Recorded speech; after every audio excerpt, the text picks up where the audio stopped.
Okay, benefits of free range / pasture raised. This will be the fourth side by Rachel Lansdale, Alejandra Vargas. Leah Martinez, Nevaeh Chapo. Table of contents, we'll be going over a plethora of different topics in regards to pasture raised and free range food animals, excuse me. We'll go over the introduction, history of pasture raised food animals, key ethical considerations, benefits of pasture raised poultry, cultural and sociological importance, pros and cons, and current events, and lastly, summary and references. What is pasture raised? Pasture raised is the animals live almost all their life on a pasture, which is an open grassy field.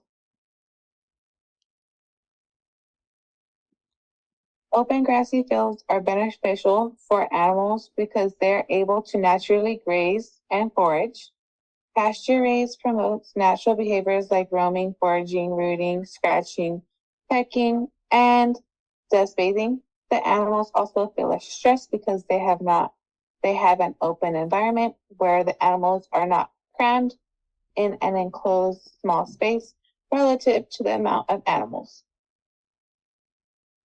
Pasture raised animals have better health because they have a strong immune system and less diseases than animals raised indoors. What is free range? Free range is when the animals have access to the outdoors, which can be open, grassy field, or dirt, or even sometimes, some cases, concrete. Free range is only regulated by the USDA for poultry birds, and as for any other livestock, a third party can certify the farm for free range. When being certified by a third party, there are more regulations to size of outdoor space and the amount of time spent outside. History. Goats, chicken, cows, sheep, and pigs were domesticated at different times in history, ranging between 11,000 years ago and 8,000 years ago. During these time periods, there were much more acreage that were untouched, and farmers were able to pasture raise their livestock more freely. As urbanization and industrialization took hold of society, more than half of the grasslands and woodlands became overgrown by cement jungle, ultimately making pasture raised animals less common. Key ethical considerations. Studies demonstrate that pasture raised partly have higher vitamin E content and better meat quality, but production methods impact both animal welfare and food safety. Recent research from Indonesia found higher heavy metal concentrations in free range livers compared to confined systems, highlighting complex trade offs in our ethical decisions. The Five Freedom Frameworks gives us practical guidelines. Animals should be free from hunger, discomfort, pain, fear, and able to express normal behaviors in free range and pasture-raised systems. When we see attempts to honor these freedoms, the ethical discussion becomes complex when we consider that affordable animal products provide essential nutrition to billions of people. We must balance immediate human needs against animal welfare and knowledge that perfect solutions rarely exist. A, criti- a critical ethical consideration is whether consumers have meaningful access to information and choices about how their food is produced. True ethical progress requires transparency and education about production methods. The environmental dimension can't be separated from ethics. Pasture-raised systems can sequester carbon and improve soil health, but they require more land and potentially more resources per animal. The ethical calculus must include these long-term ecological considerations. Finally, there are important social justice questions about who bears the cost of more ethical production systems. If more humane methods increase prices, who loses access to nutrition? Are farm workers treated fairly in these systems? These are ethical considerations that extend beyond the animals themselves. In our discussion today about free range versus confined systems, we need to remember these interconnected ethical dimensions rather than seeking simple black and white answers.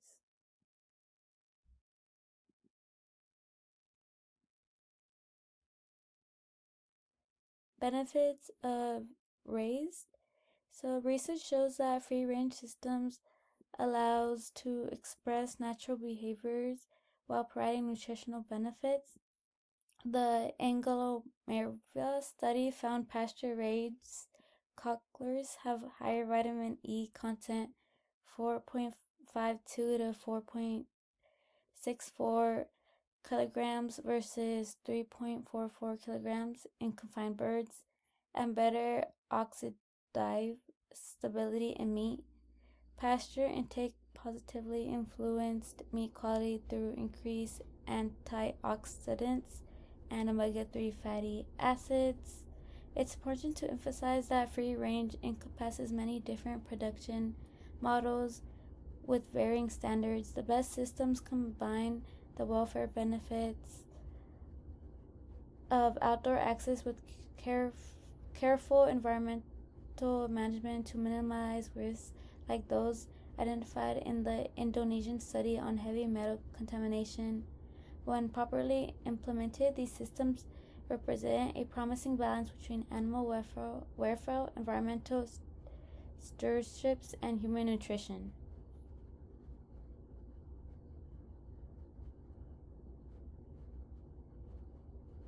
Cultural and sociological importance. Pasture-based livestock production encourages a re-embedding of food systems, linking producers and consumers through mutual values of animal welfare and environmental stewardship. By aiding a small and medium-scale agriculture, this method bolsters the social and economic health of rural communities. For example, covering areas in Arizona, New Mexico, and Utah. The Navajo Nation has a long established tradition of raising livestock, especially sheep and cattle. The Navajo people historically engaged in a form of pastoralism that was deeply connected to their cultural identity, spiritual beliefs, and social structures. Livestock were not just economic assets, they played a vital role in ceremonies, social gatherings, and the cohesion of the community. To summarize, pasture raised systems embody symbolic, ethical, and community oriented values that align with larger societal movements advocating for sustainability, justice, and a more conscious relationship with food. Pros and cons. Pasture-raised and free-range systems are generally considered beneficial for animal welfare for a few key reasons. Some of these reasons can be natural behaviors. These systems allow animals to express natural behaviors like foraging, dust bathing. This includes for chickens, rooting for pigs, or grazing, which is for cattle. These are crucial for their mental and physical well-being. Improve mobility and health. Animals that can move freely tend to develop stronger muscles and bones and are less likely to suffer from conditions related to confinement, such as lameness or pressure sores. While disease is clearly harmful to individual animals, there is a physiological or ecological argument, mostly in evolutionary biology, that exposure to natural disease pressures can promote stronger immune systems. These animals in more natural settings may develop more robust immunity compared to those raised in overly sanitized confined systems. Prevent overuse of antibiotics. When disease is acknowledged and managed naturally through nutrition, space, and management, it can reduce the reliance on routine antibiotics, often used in intensive systems. While both of these systems represent improvements over traditional industrial confinement models regarding animal welfare, They require strong management practices to realize their full ethical and environmental potential.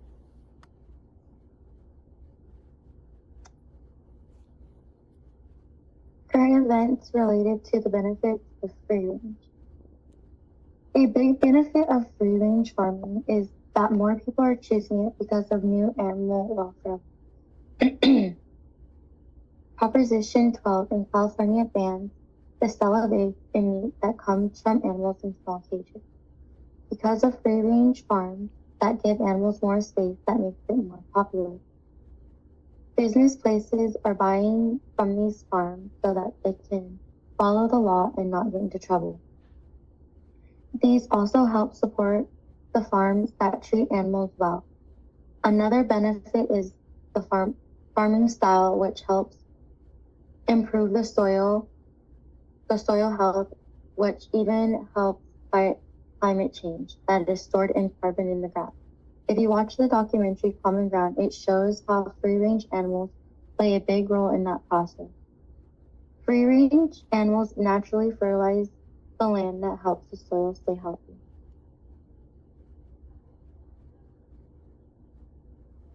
Current events of pasture-raised. Pasture-raised farming is getting more attention because of the new USDA program that started this year. The program now gives money to farms that raise animals on grass and rotate them around the field to keep the land healthy. These farms help the environment by improving soil and reducing pollution. News stories that have talked about how these pasture-raised farms are good for both animals and the planet.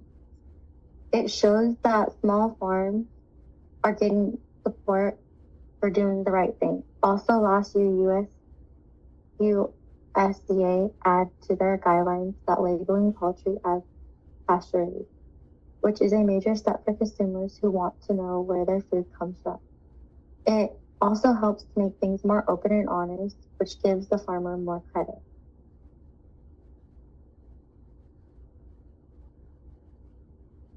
Summary. Chapter 6 helps us understand how animals have always been important to humans, not just for food, but for work, transportation, and even emotional support. Free range and pasture raised systems seem to respect the relationship more by allowing animals to live healthier and more natural lives. These methods match what we think is the proper and more respectful use of animals.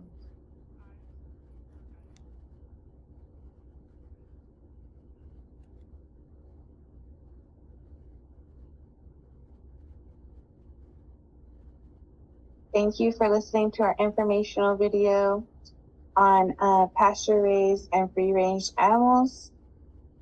I hope you enjoyed the information that was given and hopefully makes you more aware of the food that you are buying in the stores. Here are some of our resources that we use to gather the information and to produce this slideshow.